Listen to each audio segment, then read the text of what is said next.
Welcome back, everyone, to Torah Today Ministries, and we are continuing our series called Tehillim Talks, where we're going to do a progressive study directly through the book of Psalms, and today we find ourselves in Psalm number 4. Psalm number 4. I hope you'll follow along in your Bibles, and I failed to mention in the past, but the notes that you will see on the screen and my scribblings, you'll be able to print those out on your own. There should be a link somewhere below or beside the video. You can click on that and print these out on your computer, and you can have them to study along with. So you can print them out later, you can print them out now and come back, so that way you can make notes as we go. Okay, so Psalm number 4. This is the first psalm that gives us some instructions as to who it is for. It says, to the choir master with stringed instruments, to the choir master or to the conductor. That phrase in red is one word in Hebrew. It's lam'natzeach. And lam'natzeach, the lamed here at the front means two. And the last three letters are the root of the word, and they make the word netzach. Netzach is a wonderful word in Hebrew. I don't think it has any negative connotations whatsoever. And the word netzach is a verb that means to win, to conquer, to have victory. It's also a word that is sometimes translated as eternal, forever, or as hope. It's got many positive connotations to it. But the rabbis comment on this and say that lam'natzeach means this is a psalm that if you want to conquer in this world, this is a psalm that you should recite. And it was the Rabbi Nachman of Breslov who said, the one who wishes to win the battle of this world should recite this psalm. Now, this is not the only psalm in the book that begins with this lam'natzeach, to the conductor. In fact, there are 55 psalms that begin this way. But this being the first one seems to set the tone. And as we go through this psalm, I think you'll discover that this psalm is a psalm that tells us how we can have victory in this world. And you can only have victory if you're in some kind of a conflict. And in this world, we do have conflict. As I often say, we are born into this world, and when we're born into a war zone. It's a matter of choosing which side you're going to do battle for, which side you're going to do battle against. And we need to choose wisely. But we need to enter into the warfare. It's a spiritual warfare. And psalms like this can help us spiritually to win the battle. So let's get right into the meat of the psalm. David says, answer me when I call, O God of my righteousness. When I was in distress, you have given me relief. Be gracious to me and hear my prayer. I have found in my life that most of the distress I experience doesn't come from things, though sometimes it can be an illness or a financial situation. But in my life, most of the distress I've experienced comes from people. And this word for distress, but zar, it's the word zar we have seen already once before. You'll find this word used in Psalm 3. So back up one psalm in the first verse. And here again, David says, Adonai, how many are zari, my foes?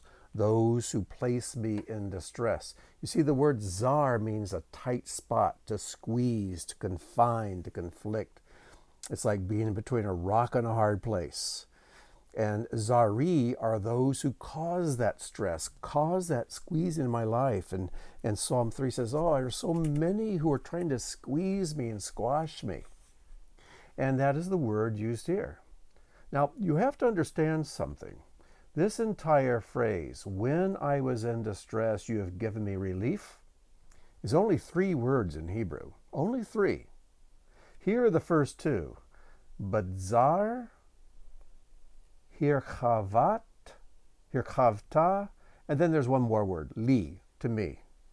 But zar, hirchavta, li. When in distress, you have broadened my place, you have widened or enlarged me, and then li, me. Now, we've seen what zar means. It means to be squashed, be put in a place of stress and of pressure. But here, chavta comes from a verb rachav, which means a wide place. Remember, it's only 3 words, but zar and a tight place. Here, chavta, you've enlarged me. You could almost say when you made my place broad when I was in a tight spot. And this is what God does for us. He wants to put us into a broad place where there's room, where there's breathing room, where there's space to be alone. And what is interesting about this word is that this word rachav, the root of the word, is the same as the name Rahab. This is no coincidence. If you go back and study the story of Rahab in the book of Joshua, you'll see a couple of the spies who came over to scope out Jericho. And then someone caught on to the fact that there were some Jewish spies in the city. And you could say that they were in a tight spot. But they happened to encounter Rahab, Rachav. And she's the one who made a place for them where they were safe. And she also entered into a covenant with them for herself and for her family. And those spies escaped to take their story back to Joshua and the Israelites. So there's no coincidence here that there's a connection. I'll leave it to you to study out that connection more.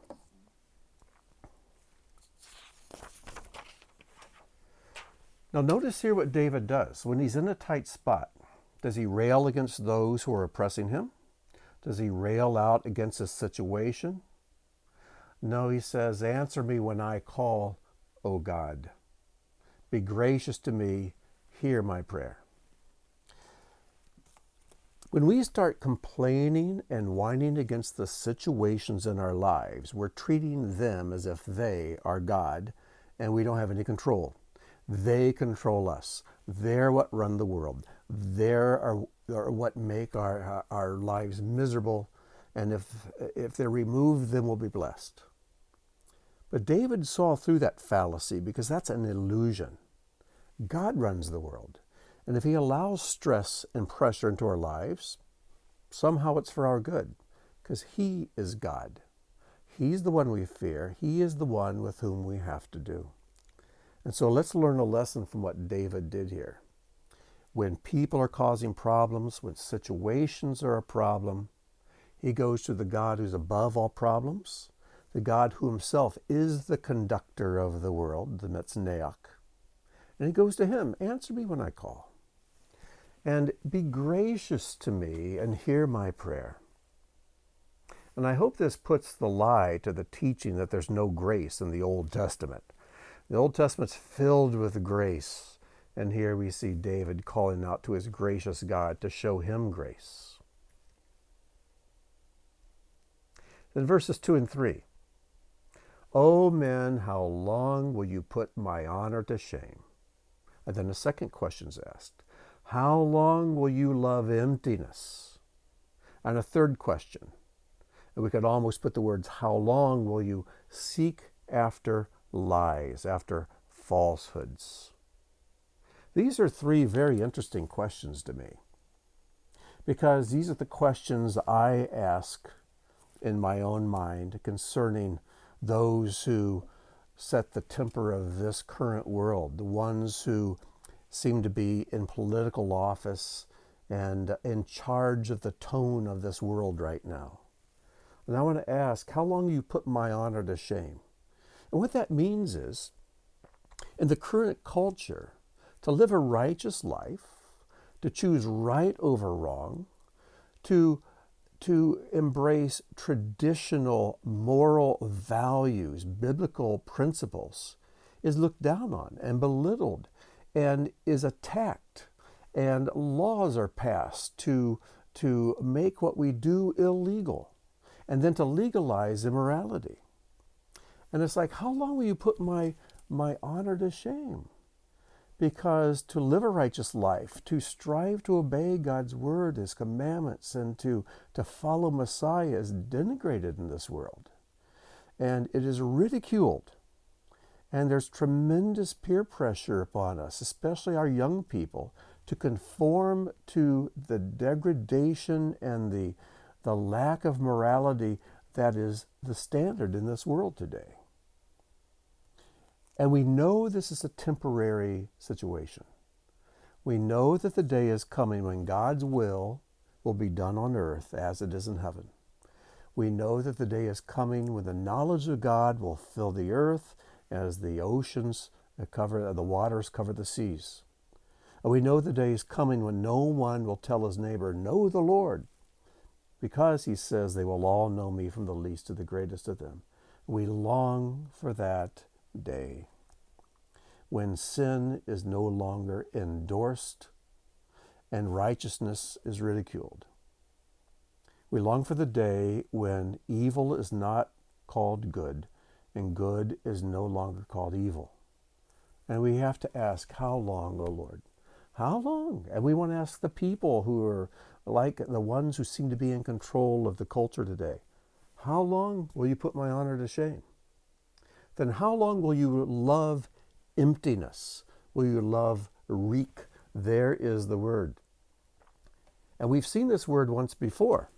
If you go back to Psalm 2 and verse 1, in Psalm 2 verse 1, the psalmist is asking the question, why do the nations rage and the peoples meditate reek, emptiness? They meditate on emptiness. They fill their minds with emptiness. When you look at reality TV today, which I don't recommend you do, you'll see very little there that's truly real. It's all emptiness. It's all a lie. It's all deception. And we see people today putting great value in loving things that are empty. We are bombarded with advertisements, commercials to buy this product or that article of clothing or that brand of car because somehow that will enrich us, but these things are all empty. None of them can give us fulfillment. The only thing that can fulfill us are spiritual things because we're spiritual beings. And it's spiritual things that we're truly hungry for. But we buy the lie that if we take on something physical, that will fulfill the spiritual reality. This is the ancient deception of the enemy. Adam and Eve wanted to be closer to God. They wanted to be more like God. But the enemy convinced them to steal from God to accomplish that. Yeah, just take that fruit that he forbade you to take. And we're always looking to the physical to satisfy the spiritual. And it leaves us empty and broken and damaged. So in the world today, we see that they love emptiness. An interesting thing about this word is that if we take the letter at the end, the letter kof, and we move it around to the front, we get the word kri, kof, resh, yud. And that is the word for hostility.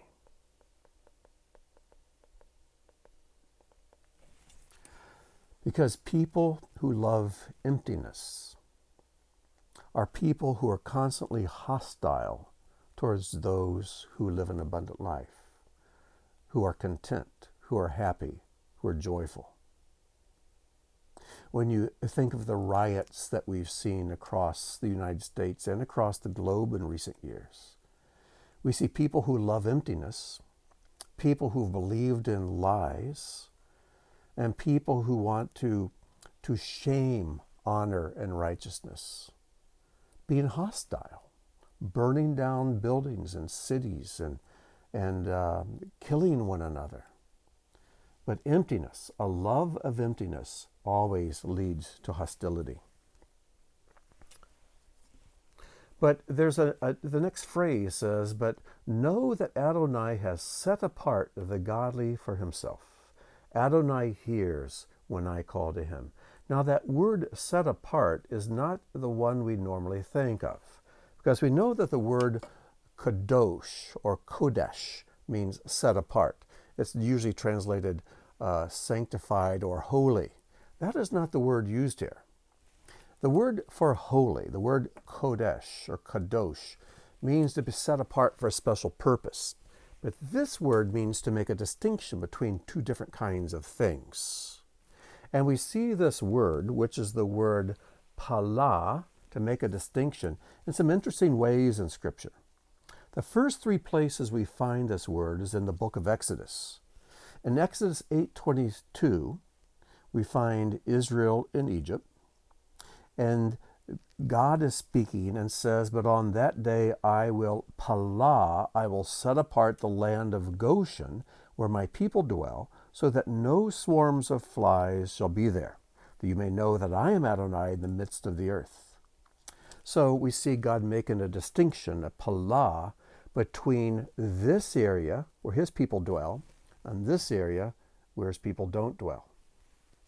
Then in the next chapter, chapter 9, verse 4, "But Adonai will make a distinction between the livestock of Israel and the livestock of Egypt, so that nothing of all that belongs to the people of Israel shall die." So he not only makes a distinction between this area where his people live, but their possessions and property as well. He makes a distinction because these possessions are possessed by his people. God will help protect those. The next place is 2 chapters further on, Exodus 11, verse 7. And he's talking about when the people will go out. "But not a dog shall growl against any of the people of Israel, either man or beast, that you may know that Adonai makes a pala, makes a distinction between Egypt and Israel, between one people and another." So this is a different word from the word holy, set apart for a special purpose. Simply means I'm making a distinction here between those who are mine, those who aren't, between their possessions and those that are not their possessions, between the area where they live and where they do not live. And God is wonderful in making this pala, making this distinction. So when we think of this word in that way, but know that Adonai has made a distinction, he's made the godly for himself. This is why we're told not to love the world, neither the things that are in the world. And John tells us in his epistle that those who love the world are enemies of God, because they're loving something that's empty and they become hostile to him and one another.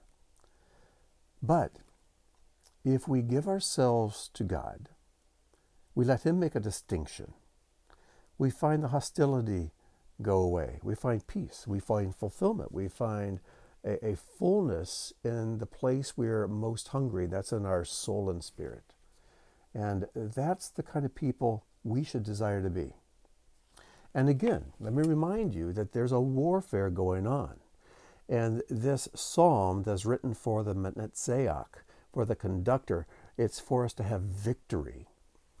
And to have victory, we must join the winning side. And it may look like the world's winning right now, but it isn't. Light will always conquer darkness. And so we need to continue to be lights of the world. And in due time, it'll be revealed just what your light and my light has accomplished. And our conquering King will arrive, and every eye will see him. And when that happens, every knee shall bow, and every tongue confess that he is the Master, the Lord, to the glory of God. What a day that's going to be. That's worth holding out for. And so let's stand strong, even when the winds of popular opinion and of peer pressure, the spirit of the age, are blowing against us. Let's stand. And there's going to be great reward if we do. Now, this next verse is a very interesting one, and it's one that we find commented on over in Ephesians. So let's read it. In verse 4, it says, "Tremble and do not sin. Ponder in your own hearts on your beds and be silent. Tremble and do not sin. Now, some of your translations may say, be angry and do not sin. And that is how it's rendered in Ephesians 4:26. Be angry and do not sin. And notice that the second part of the verse, ponder in your own hearts on your beds and be silent. Paul comments on this and says, do not let the sun go down on your anger. In other words, when the sun goes down, it's time to go to bed. When you go to bed, be silent. Put the anger aside. Don't let it continue to cause turmoil and noise in your soul and in your mind. So Ephesians 4:26 is kind of a commentary on chapter 4 of Psalms, Psalm 4, verse 4. But the question is, why does it say tremble here, which is the word ragaz, and here it says be angry? Well, almost all the times you find this word ragaz in the Hebrew Scriptures. It's going to be translated tremble. But there are a few places where it implies trembling due to anger, to rage. Have you ever heard someone say, I was furious? And look what they're doing. What are they doing? Shaking their hands. They're trembling, showing how furious they were. Because when people are truly angry, when they've been given over to anger, they tremble and they shake. But this kind of trembling can also be caused by awe, by fear, but also by anger. And so Paul in Ephesians 4:26 is deciding to emphasize the angry application of this word. An interesting passage is Psalm 18:7. Psalm 18:7 says this, then the earth reeled and rocked, the foundations also of the mountains ragaz. They trembled. Now the mountains weren't angry. They were trembling. But why were they trembling? They trembled and quaked because He, God, was angry. And the word for anger there is the word chara. He was angry. So we see that when God gets angry, the earth shakes.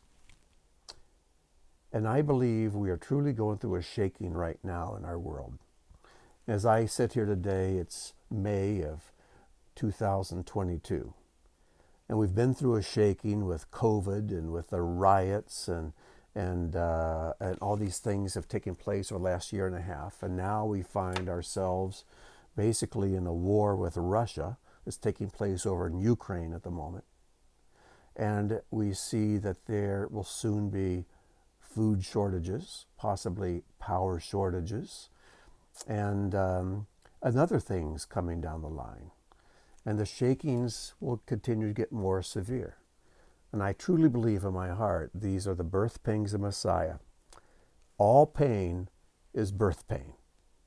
And the whole world is going through a shaking.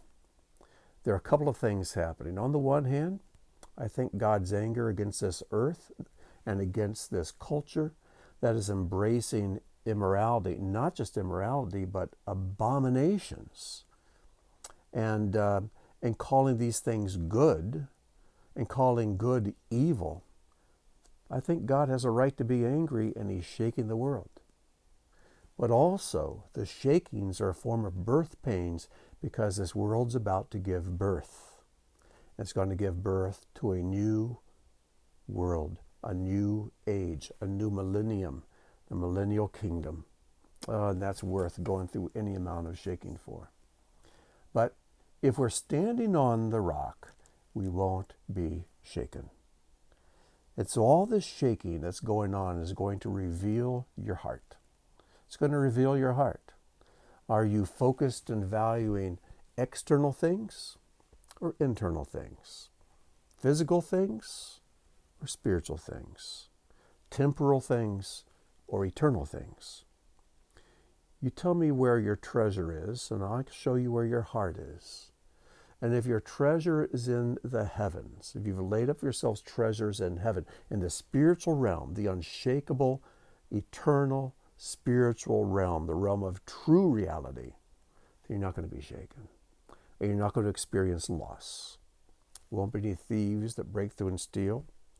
And rust and moth won't corrupt if you put your value in the things that are eternal. But if you put your value in the physical, all bets are off. So, let's be unshakable people in a shaking world.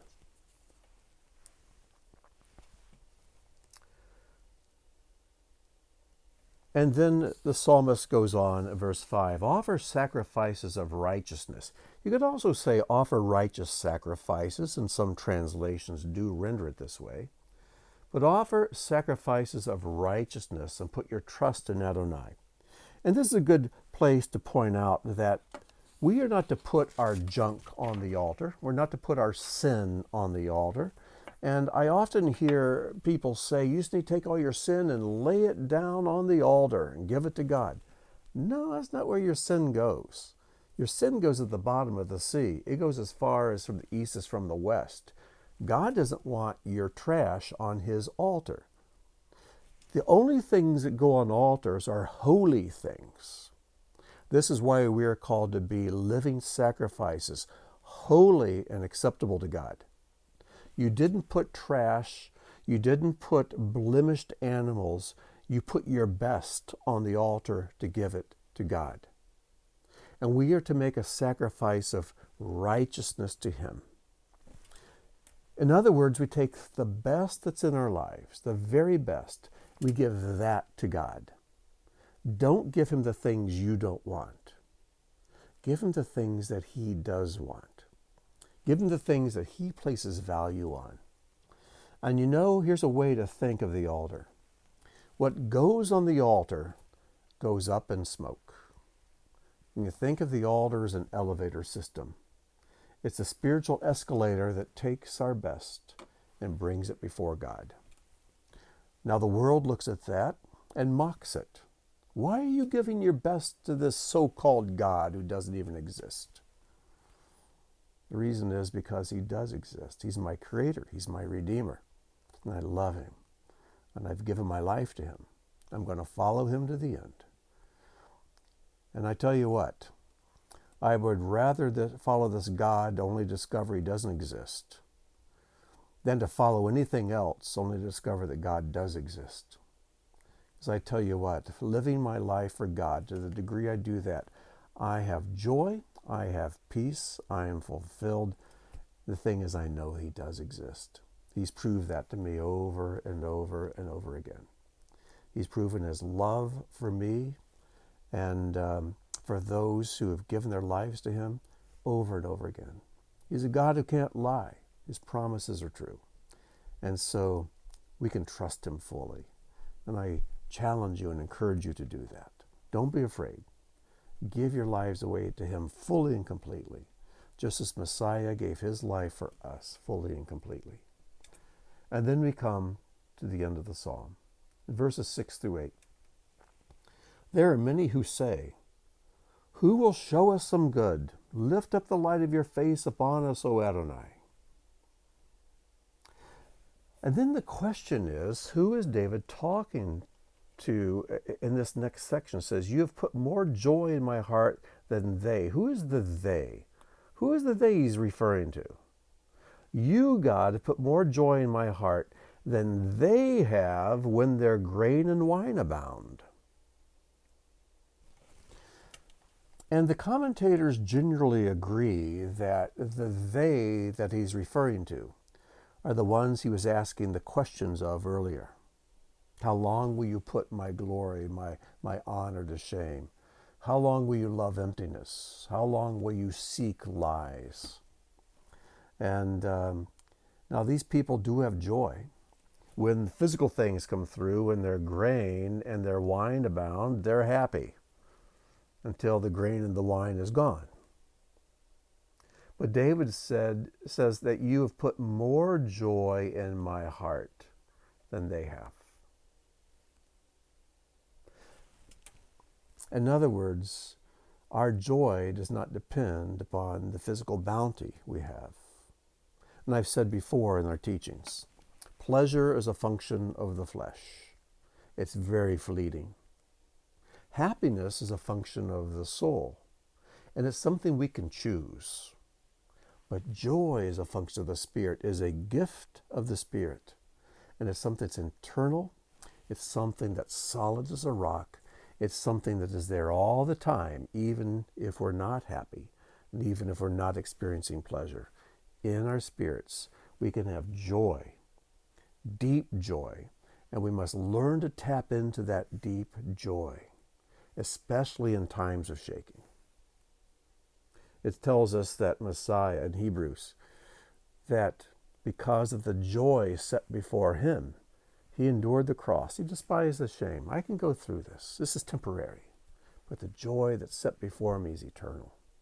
He had his focus on the right things, and he challenges us to focus on the same things for ourselves.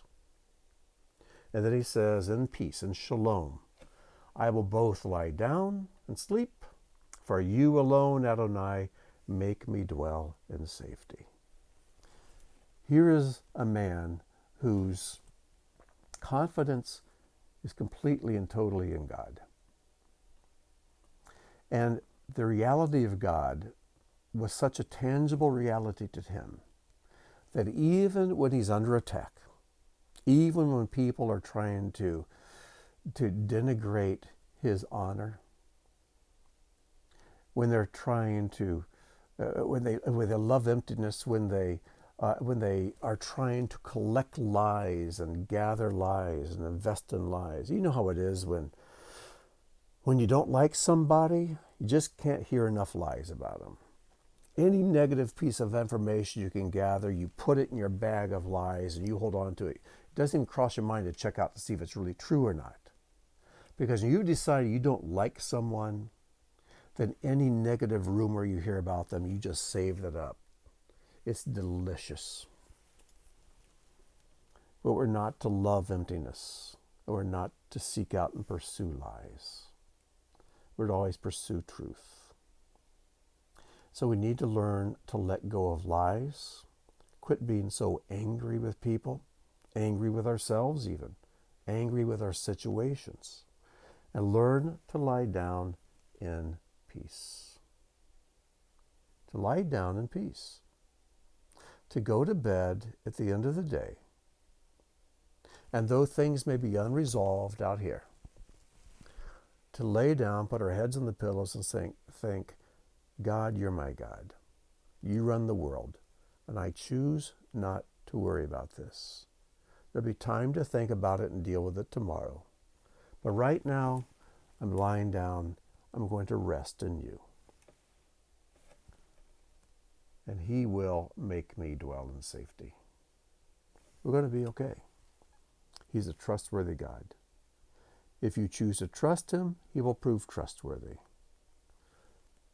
But if you choose not to trust him, it's going to become harder and harder to ever reverse course. So let's learn to trust him.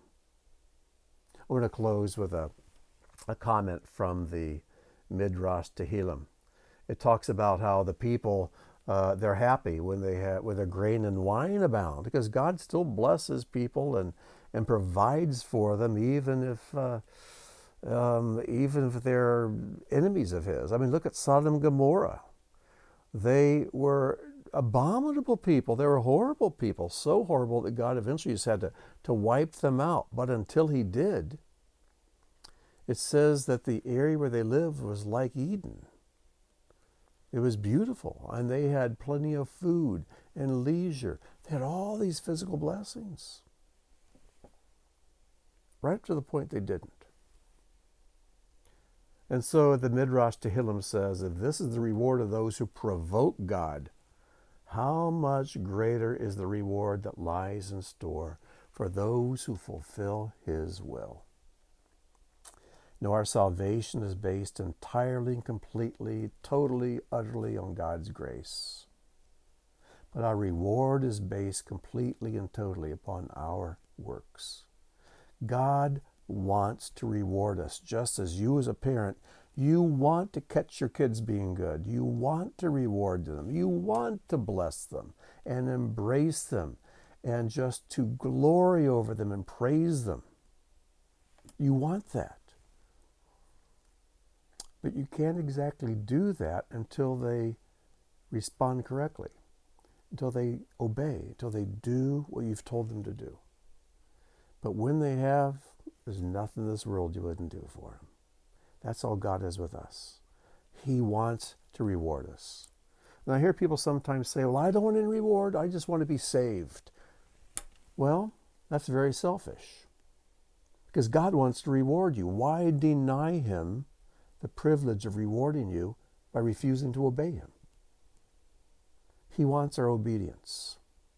And we should desire his reward. Because what else is there worth living for? So anyways, I hope you are as blessed by this amazing short psalm as I have been studying it. And there are a number of things that I was tempted to get into, but didn't quite get into it. One of the things is that word for lies that we came across earlier. It's the word kazav.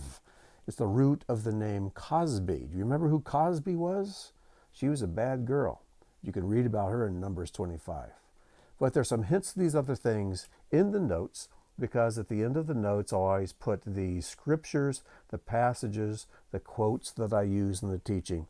And so you can see more and read more references concerning the Hebrew words that I've alluded to. And I hope you can take this and just carry this study on and make it your own. In the meantime, I look forward to seeing you back here in this series of Psalm 5, and I wish you shalom.